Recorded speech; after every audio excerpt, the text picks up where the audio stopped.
Welcome back, monster fans. So our Day Zero subject today is another fan favorite, Mothra, the Divine Moth. This is a character that just won't die. She has 7 hand size, 20 health, with the air, good, and order symbols, and the giant and monster traits. We have a response that is tenacious, or playable while Mothra is committed. After an attack is blocked, the next attack this turn gets +3 speed, or -2 speed. So your attacks get faster, your rival's attacks get slower. And then we have Enhance Rival's Turn Commit. This attack is considered completely blocked during the block step. This means you can commit this card, and you don't even have to block, because the attack is simply considered completely blocked. And then you get your response with Mothra to say, hey, the next attack it's -2 speed, +2 speed. It is a very powerful defensive ability. So, as with the rest of these Day Zero builds, there will be only cards that you can find in the core booster sets. No Challenger Series cards, no Starter Deck cards, no random promos if I can help it. So we're only going to be looking at the mostly Reign of Kaiju cards, but a little bit of other things that we can find from other sets. So let's start with our attacks, and we're going to start with Beam Combo, a 4/3, 5 mid for 4, 1 low block, Breaker 1 ranged and tech. As a blitz, if an attack has been blocked this turn, this attack gets +3 damage. So if it's your second attack and your first attack was blocked, with Mothra, you can make this an 8 mid for 7, which is really solid. And a 1 low block with Breaker 1 is really, really good. We have Bug Bite, a 3/3, 1 high for 5 with a 0 high block. Very good block there. As a blitz, we get to add 1 card from our discard pile to the top of our deck, so we can guarantee our next check. And then response, spend 1 momentum. After you block with this card, ready your character. We can ready up the Queen of the Monsters and just keep completely blocking everything and not taking damage. That's fine. Speaking of Queen of the Monsters, we have Queen of the Monsters, a 5/3, 4 high for 7 with a 1 low block, charge, and ranged. As a blitz, spend 1 momentum, add 1 foundation from your discard pile to your card pool, and draw 1 card. That's pretty good, but why would we want a foundation in our card pool? Because blitz, we can build 1 card from our card pool face up or face down. So if we don't have the momentum, and we played this as, say, our second attack, we could build an attack from our card pool face down, or we can add the foundation from our discard pile to our card pool with the first blitz, draw a card, and then build that selected foundation face up. Or play a foundation, then play Queen of the Monsters, build in the foundation. You get how it works. This is a very cool card, and in fact, one of my locals used 2 of these as of time of recording to just play on no progressive difficulty. Just played an attack, played Queen of Monsters, built down the other attack, played another Queen of Monsters on a 6, built down the first Queen of Monsters, and just kept going and just building in and just continuing a string. It's a very good attack. Next up, we have Silk Cocoon, a 4/3, 4 high for 4 with a 2 high block, powerful 2 and ranged. Powerful 2 is an enhance that says spend 1 or more momentum. This attack is +2 damage for each momentum spent to pay the cost of this ability. So a good use of your momentum, just stacking a whole bunch of damage on an attack, especially if we got the +3 speed with Mothra. And as a response, after this attack deals damage, your next attack gets 2 speed. So if you play this as your opener, and your rival's like, I'm not going to give you the 3 speed with Mothra, I'm not going to block this, you can say, cool, you take 4, my next attack still gets 2 speed. Deal with it. We've got Alchemical Satchel Toss, a 4/3, 3 low for 5, 2 low block, powerful 2 again, range, tech, and weapon. And as a response, after this attack is blocked, your rival commits 2 foundations. So if they do block this, maybe because we boosted it with the powerful, our rival has to commit 2 foundations, and we can give our next attack 3 speed. So it's good as an opener, The powerful makes it a good closer. It's an off-zone attack. It's an off-zone block. It's pretty solid. Okay, so I thought everything in this was ranged, but Bug Bite has no keywords, and Tornado Charge, our next attack, is a Charge Slam. It's a 4/3, 4 mid for 4 with a 2 mid block. Enhance your next attack gets +3 damage. So, good opener. Your rival's probably not going to block it, so you might not get the extra 3 speed, but if you can find some damage on this card, you could just put your rival in a tough spot and give your next attack 3/3. For assets, we have Cape of No Return, a 3/4, 3 high block with Unique. Enhance Remove this attack from the game. Just an auto-delete button for one of your rival's attacks, furthering the fact that Mothra will not die.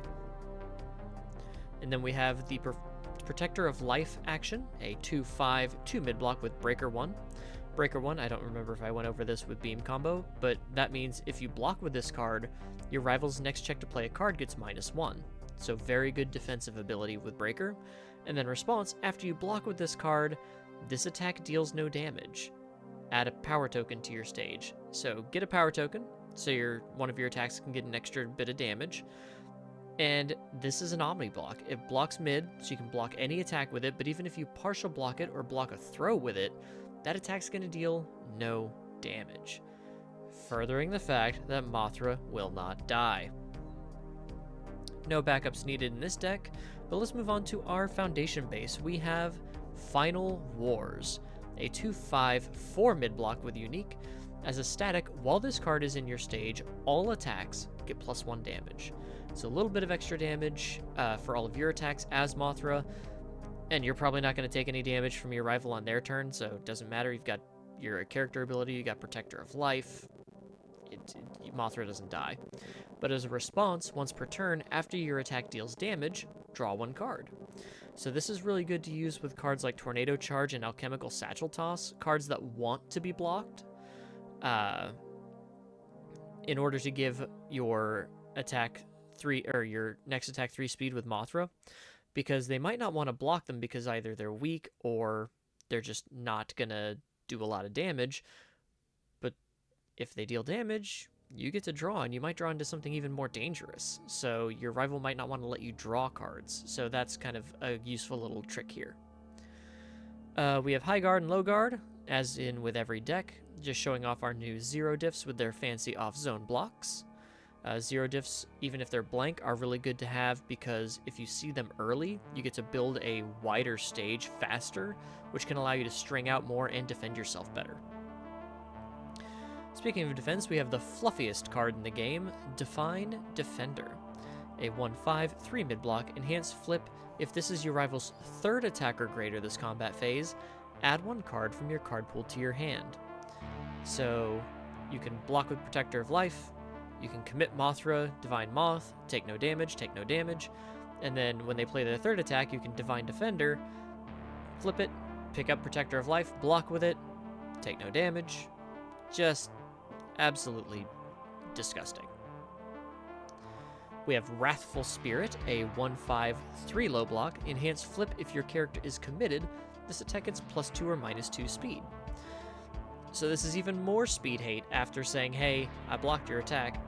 Your next attack is -2 speed, and then I'm going to flip this for an extra -2 speed to make sure I don't die. And a little bit of ways to add damage in Mothra. We have Whirling Ninjutsu, a 2/5, 2 mid block. Enhance if the speed of this attack is greater than its printed speed, it gets +1 damage. Pretty easy. It's just getting damage because our Moth gives +3 speed to anything after an attack is blocked. We have Wingnut's Warning, a 1/5, 3 mid block with Breaker 1 and Tech, and a response that says flip. After you play a block, that block gains Breaker 1. So again, if we block with a Breaker block, our rival's next check is going to get reduced by our Breaker rating. So we are just constantly making our rival's life harder while we're blocking, while we're reducing the speed of their attacks, while we're not taking damage. Mothra is gross. We have Moment of Normalcy, a 2/5, 3 high block with Unique. Enhance commit, return this attack to its printed speed or damage. So if we guarantee need to block something, we can reduce its speed back to printed, so we could block it and reduce more speed. Or if maybe we have no cards in our hand, and we've used Mothra already, we can return it to its printed damage, so we don't take as much damage because we are a fluffy, squishy little 7-hander. Next up, we have Making Preparations, a 2/5 3-low block with weapon. As a response, after our attack it gets a speed bonus, it gets +3 damage. So if we use our response on Mothra to give our next attack 3 speed, we play the attack. After we pass the check, it gains the 3 speed, and then we can commit making preparations to get an additional 3 damage, earning +3/+3, which is an insane set of stats. We've got Chase Down, a 2/5 with a 3 high block. Enhanced Flip, your attack with speed 6 or greater gets +2 damage. So again, we get that speed kind of before the enhanced step, before our rival has a chance to interact with it. So we can use our first enhance to give +2 damage if any of our attacks are up at 6 or greater speed after that +3 from Mothra. We have Mikasa Defeats the Female Titan, a 2/4 3 low block. Response Flip after you block an attack. That attack deals no damage. Mothra doesn't die. We've got Rifle Arm, a 3/5 3 low block with weapon. Enhanced Commit. This attack gets +2 or -2 speed. If it is the only attack in its owner's card pool, it gets +3 or -3 speed instead. So saying right off the bat, I'm gonna block this first one so that I can get my Mothra things going, or I'm gonna make it harder for you to block this first one. Maybe I get some damage in, maybe you have to commit more resources in order to block it, and then my next one's gonna get 3 speed again anyway. We have Pressured by All for One, a 2/4, 1 mid block with unique. Enhance Sacrifice 2 foundations. Your ranged or weapon attack gets +3 damage. So this is another way to get some damage with Mothra, because we are mainly speed focused. And everything but Bug Bite and Tornado Charge are ranged. Yeah, everything else is ranged. So that's just a way to give some of our attacks, most of our attacks, a little bit of an extra oomph at the end of a string. Same with Murderous Escalation, a 2/5 with a 3 high block. Enhanced Commit. This attack gets +3 damage. Sometimes we just need to get some damage, either to make something threatening enough to force our rival to block so our next attack gets 3 speed, or to just try to use that 3 speed to make more damage connect. And lastly, we have Cheerleader, a 2/5 3 mid block. With response remove, spend 1 momentum. After an attack is played, it gains Flash. So Flash is a static keyword ability that says skip this attack's enhanced step. You go straight from the response window of when the attack is played, straight to the block zone, the block step. No enhances, nothing like that, no blitzes. So you can use this defensively to turn off a rival attack, or if you know you have the printed damage, you could throw Cheerleader and use it on your own attack after giving it 3 speed with Mothra if you get them low enough and you're like, oh, you know, I used I don't like a Tornado Charge, so my next attack is 3 damage, and you're low enough that you had to block the Tornado Charge because maybe I boosted it with Murderous Escalation. So I know it's going to get 3 speed, 3 damage. I don't want you to interact with it. I'm going to give it Flash, so you have to deal with my attack that's now got +3/+3. So that's really strong if you wanted to play it offensively. And if you played on something like Silk Cocoon, sure, you don't get access to the powerful, but if your rival can't block a 7/7, then it deals damage and your next attack gets +2 speed. So you could definitely do some kind of mix up there with your either offensively or defensively giving something Flash. But that is Mothra, Divine Moth, Day 0. Even without access to some of the more powerful, like, Challenger Series cards, and some of the more expensive cards, this character is going to be very difficult to kill. It also doesn't kill very easily, at least not on the air symbol, but I was trying to show off just how bulky a 7 hand size 20 health character can be. And And yeah, this is the easy mode.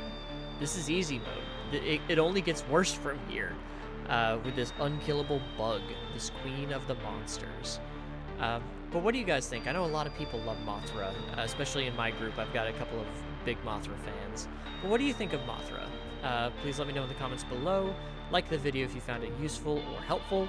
And if you haven't subscribed to the channel, please consider doing so. It really helped me out a lot. Until next time, guys, take care.